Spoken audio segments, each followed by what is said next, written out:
one of the reasons why I wanted to direct is because first of all, I didn't want to direct it first. Shonda Rhimes asked me to direct at Scandal in like season 3, and I was like, no, absolutely not. And it wasn't until our final season that I was like, I think I need to do this. But I felt like I had enough on my plate at the time in season 3. Um, but I love being in a scene with an actor and helping them to do their best work, just as being like a good scene partner. I love like saying something to an actor. Like we have this moment that Reese always talks about very early on in doing Little Fires, where we weren't on me, we were on my back, so it was totally her coverage, but we had done my coverage first, and I wanted the scene to be fresh for her.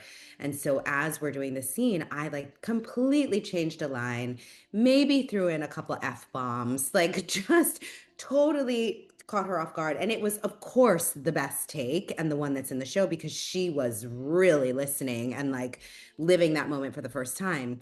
And so it was that kind of thing I would do at Scandal that I was like, oh, I really enjoy helping other people do work that surprises them and helping them find their best version of the scene. And so when you're doing that, oftentimes it takes different things with different actors, right? Like I had some actors at Scandal who were like, that doesn't help me. And I was like, oh, okay. Right. Like, like just do what's written. Or some actors who would want to know exactly from the director, like, where do you need us to stand? I'll figure out how to get there. And other actors who were like, do not tell me where to stand. We have to find it in rehearsal. And that was so fascinating to me because as number one on the call sheet, I was like, well, I have to work well with everybody. So with that guy, I'm going to have to be prepared to find it in rehearsal. And with that guy, I'm going to have to be prepared to be told where to be. And that's how we're going to have the best show.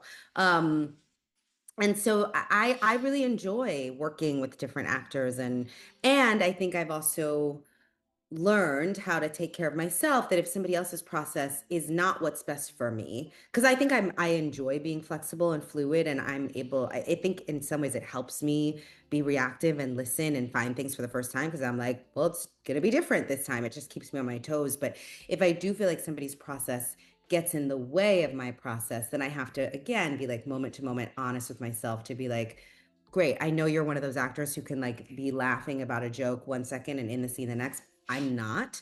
So I'm gonna cut off this conversation and I'm gonna step away for a few minutes in this turnaround so that I can be where I need to be. But I'm excited to see you back in the scene in 5 minutes, right? Like just and it doesn't have to be that long of a conversation. It can just be like, I'm gonna quietly step away. But I really it's been fun to see what helps other people do what they do and then also figure out what's best for me and to kind of do the dance of allowing for both.